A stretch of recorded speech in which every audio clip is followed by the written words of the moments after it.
हिनजावखौ साख्रि होगोन होननानै जोंनिफ्राय डकुमेन्टस बिना लांदोंमोन जोंनि फिसाफ्रा दाबो मुंबो साख्रिबो मोनाखै खामानि मोनाखै दिनैहाय जोंखौ लेथेर फिथेर गोदाव सोराव खालामनोसो जोंनि बर' लिडारफ्रा ओंखारगासिनो दङ गावनि खुलुमबाय फ्रेन्ड्स आरोबाव आंनि फिथांखि ब्लग चेनेलावहाय नोंथांमोन बयखौबो बरायग्रोनानै लाग्रोनाय जाबाय रायजो राजा नोंथांमोन आङो आरोबाव गोदान मोनसे भिडिअ लानानै फैबावबाय आसा खालामो भिडिअखौ जोबजासे नायलांगोन होननानै जोङो ससियेल मिडियानि गेजेरजों बा मोखां बिजाबनि गेजेरजोंहाय इउटुबनि गेजेरजोंहाय गोबांथार बर'नि दाङाबाजि बा गोबांथार बर' हारिनि दुखुनांथाव जाथायफोरखौहाय नुनो मोनदों नाथाय बियो माबोरै जाखो आं सानो बे जानाय जाथायफोरानो जाहैबाय गाव गावनि बा जोंनि बर' हारिनि गेजेरावहाय गावजों गाव गनायलाया बा गनायनानै लाज्लाया अहंकार गोसोजोंहाय मावनायनि थाखायनो बेफोरबायदि फिथाइखौ मोननो होननानैहाय आं सानदों। दिनै जोङो नुनो मोनदों जि हाखौहाय दखल खालामनो मोना होननानैहाय सरकारा होथेनाय दंखायो बे हाखौहाय एंब्रा-ब्रायै दखल खालामनायनि थाखायनो दिनै जोङो आलाय सिलाय जानांनायखौसो जोङो नुनो मोनबाय। जानो हागौ सरकारा बै समावनो बिथांमोनखौहाय बादा होखादोंमोन नाथाय बै समाव बादा होसेयावबो जुदि बिसोरो एमब्राब्रा हामान थायोब्ला बेखौ सरकारा बहाथो गनायनो सरकारा माब्लाबाबो गनाया बेयावहाय सोरबा इउपिपिएल नि प्रमद बर' फेरेंगा बसुमतारी गबिन्द बसुमतारी बेयो खोथा फैया बेनो जाहैबाय मोनसे सेन्ट्रेलनिफ्राय फैखानाय रुल्सखौ लानानैसो बे हाखौहाय बिसोरो होनायखौहाय जों खोनानो मोनदों। दिनैहाय बेयावहाय प्रमद बर'नि खोथायानो फैया माखासे पलिटिशियानफ्रा दिनैहाय प्रमद बर'खौ डाइरेक्ट नङाब्लाबो इनडाइरेक्टलि थांखिनानैहाय बाथ्रा सावरायनायखौहायसो जों नुनो मोनदों। स' रायजो राजा नोंथांमोन माखासे मानसिया गावबा गावनि हा थाखानानैबो आरोबाव बै गोदान हादान सिफायनायखौहाय जोङो मिथियो बा जों नुनो मोनदों माखासे लिडार्सफ्राबो बे हादानावहाय हा दखल खालामनानै लानायखौहाय जों नुनो मोनदों नाथाय बेफोरबायदि मानसिया मानो हा दखल खालामनांगौ जुदि सासे मानसियानो हाखौहाय 12 बिगा 15 बिगा 20 बिगा दखल खालामनानै लायोब्ला अब्ला बै गैजारोङि गोरिब सुबुंनि मानसि बा हा गैजायै मानसिफ्रा अब्ला बहा हा मोननो जोङो मिथियो दिनैहाय जायफ्रा हा गोनांखा जायफ्रा थाखा फैसा गोनां बिथांमोना गोदान हादान सिफायनायावहाय थांनानै हा बायनानै लाहैदों बै हाखौहाय आरोबाव गैयिफोरनोहाय फाननायखौसो जों नुनो मोनदों। फरेस्ट भिलेज जानायनि सिगांनो हाखौहाय खम समावहाय फाननायखौ जों मिथिदों आरो नुनोबो मोनदों। अब्ला बर' हारिनोलाय माबोरैथो हा थोनो दिनै जि हाखौहाय सरकारा दखल खालामनो मोना होनना बुंदोंमोन बे हाखौ दखल खालामबाय नाथाय 7-8 बोसोरनि उनावहाय बे हाखौहाय दखल खालामनायखौ नुनायखाय बारानिफ्राय बारा जागोन होननानै दिनै सरकारा बेखौहाय इनभेक्सन खालामनायखौहाय जों नुनो मोनबाय। जुदि सरकारा बेखौहाय इनभेक्सन खालामामोनब्ला हयथ' जानो हागौ जोंनि बर' हारिनि माखासे पाब्लिकआ नांगौखिनि हानिफ्राय आरोबाव गुबुन जायगायावहाय बारस्लायनोबो हागौमोन खोमा मानो होनोब्ला बर' हारियाबो गनायनाय जेबो स्वभाब गैया गाव गावनि अहंकार गोसोनि थाखायनो बेफोरबायदि सहायनांनायखौहाय बा बेफोरबायदि खस्थ'खौ मोननो गोनां जायो। नंगौ रायजो राजा नोंथांमोन बै हाग्राया जोंनि बर' हारिनि थाखाय मोनथाय होननानैहाय जे जोङो बेखौ मोननाय मानि सिफायनांगौ बे माब्लाबाबो जानो हाया होननानै आं सानो। हाग्राखौ जोंनोबो नांगौ दंफां लाइफांखौ जोंनोबो नांगौ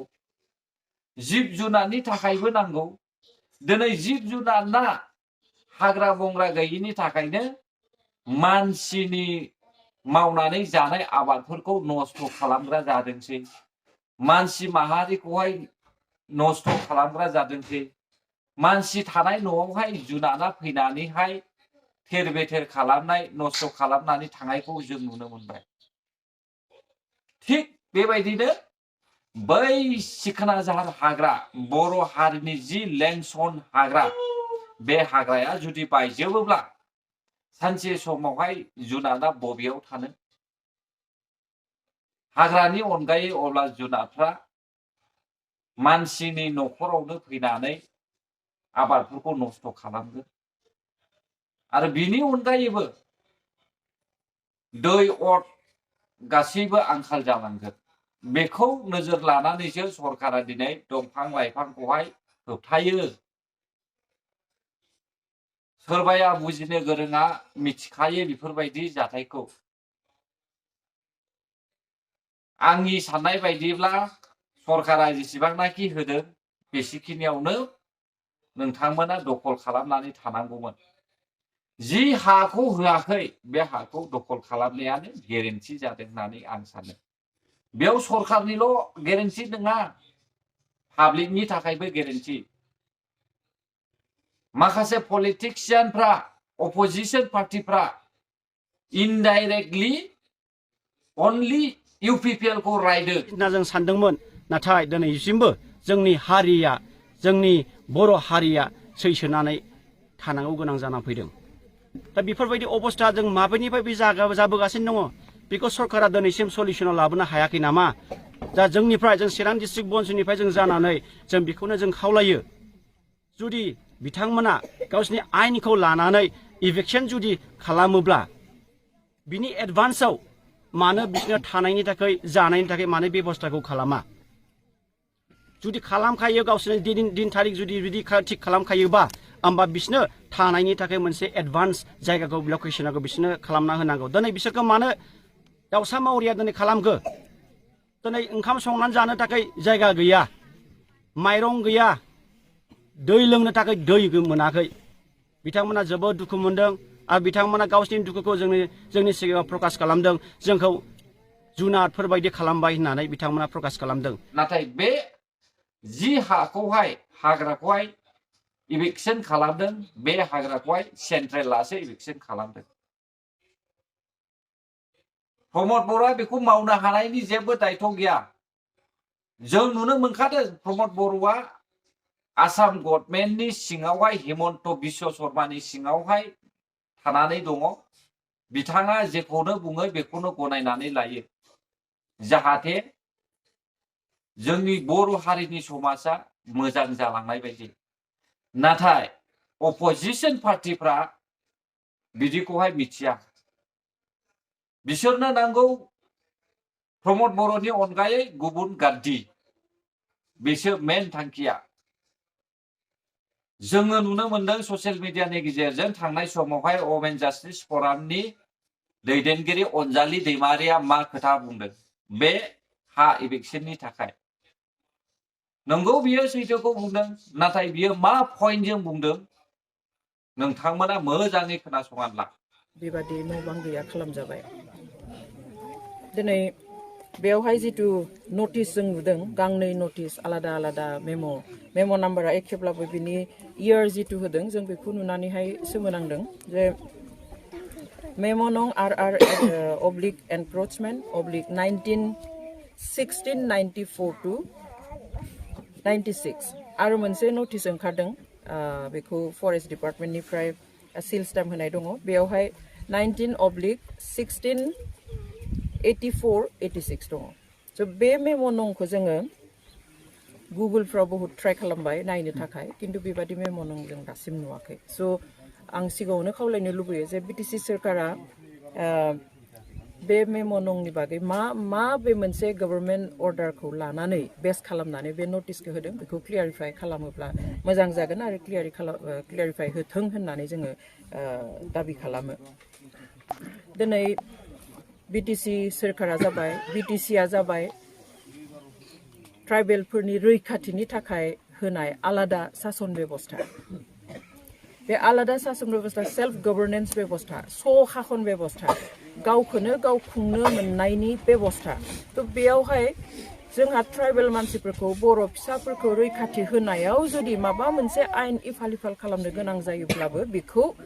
गावनि जिथु सासन बेबस्था दङ बिटिसिनि एसेम्ब्लियावहाय बेखौ एसे सोलाय सोल' खालामनानै आयेन बानायनानै लानो हायो खारन एसेम्ब्लिया जाबाय आयेन बानायग्रा थ' दिनै आसाम सोरखार सोरबा आसाम सोरखारा अर्डार हरनाय सोरबा सेन्ट्रेल सरकारा अर्डार हरनाय होननानैनो जोंनि हारिनि बेरेखा जुदि खामानि मावोब्ला जोंहा सखाखन बेबस्था सेल्फ गभर्नेन्स बेबस्था मोननाय 6 सिड्युलनि सिङाव जिथु सासन बेबस्था मोननाय बिनि ओंथि मा थाखो दिनै फ्रेश एनक्रोचारफोर गोदानै हाबफैनाय होननानै बुंदों स' बेखौ सोरखारा क्लियार खालामथों रोखा खालामथों जे माखौ गोदान हाबफैनाय होननानै बुङो मास मोनसे आगोलाव हाबफैनायखौ गोदान हाबफैनाय होनो ना बोसोरसे आगोलाव गोदान हाबफैनायखौ हाबफैनाय होनो ना 6 बोसोर आगोलाव हाबफैनायखौ हाबफैनाय गोदान होननानै बुङो ना 7-8 बोसोरनि सिगाङाव हाबफैनायखौ गोदान हाबफैनाय होननानै बुङो दिनै बेयाव थानाय रायजोफ्रा 7-8 बोसोर जालांबाय फरेस्ट डिपार्टमेन्ट दङ बिनि बाथ्रायाबो दिनै इउपिपिएलआ गाबोन बिपिएफ बेनिफ्राय बैयाव बास्लायग्रासो अनजलि दैमारियाबो बे अनजालि दैमारिनि बाथ्राखौ खोनासङो नामा आं माब्लाबाबो खोनासङा ससेल' नायो आं बिनि भाषणखौहाय नंगौ बियो थिगखौ होयो नाथाय बियो माखासे पइन्ट लानानै सरकारनि एगेन्स्ट बाथ्रा बुंनायखौ माब्लाबाबो नागारा नोंसोरो खोनासंनानै लादो इउपिपिएलनि एमएलए जोंनिनो चिरां जिल्लानि लरेन्स इस्लारि सारआ मा बुंदों आरो हाग्रा बिफाननि दैदेनगिरि सारआ मा बुंदों जोङो नुनो मोनदों चिरां जिल्लानि माखासे फरेस्ट ओनसोलाव बाथ्राया जाहैबाय जे गोदानै जुदि बे जायगाफ्राव जुदि थाफैदोंब्ला बिथांखौ फरेस्ट डिपार्टमेन्टआ बा सरकारा माब्लाबाबो बिथांमोनखौ बे रोखोम थानो थाखाय खाबु होनाय नङा जुदि गोदानै हाग्रा सिफायनानै जुदि थादोंब्ला फुराना बा अब्ला आलादा बाथ्रा जागोन खिन्थु आङो हायाखै एबा आं मोजाङै मिथिया बबे ओनसोलखौ इभेक्सन खालामनाय जादों जुदि इभेक्सन खालामोबाबो जाहाथे मानसिफोरनि खहा जाया प्रपार नटिसजों जेन' जायो जों बेखौ लुबैगोन आङो साननै सानथामसो आङो गुबुन नाव दङमोन गतिके क'क्राझाराव आं गैयामोन बेनिखायनो एक्जेक्टलि बबे जायगायाव जादों बेखौ मिथियाखै जिल्लायाबो जिहेतु चिरांखाय आङो बेबादि माने खबर लानांगौ बायदिबो आङो सानाखैमोन जियानो जायामानो आंनि बुंनाया बेनो हाग्रा गोदानै सिफायनो नांला हाग्राखौ जोंनो नांगौ जाहाथे जोंनि बिटिसि ओनसोलाव जाहाथे जों हाग्राखौ रैखाथि होनो हायो बेखौ जोङो लुबैगोन खिन्थु जुदि गोजामै थाफैनायखाब्ला आगोलनिफ्राय थाखानायबा फरेस्ट डुवेलार्स एक्ट बायदि बिथांमोना जुदि हानि पाट्टा मोननांगौबा अब्ला जोङो जि मोनसे सुबुंफोरा दिनैहाय हाग्रा बारिखौ सिफायनानै जि न'खर खालामनायनि सिन्था खालामदों बेवहाय दहाय बुंनाय बायदि सासे सानै सुबुंफोरा बायद'थायाव हयथ' बेबायदि साननायखौ लाबोदों नाथाय माखासे मानसिया बाहाय बेबो नङा दे जे माखासे राहा गैयै मानसिफोरखौ बाहायनानै गावनि जि बेक्तिगत स्वार्थखौ पुरन खालामनांगौनि थाखाय बै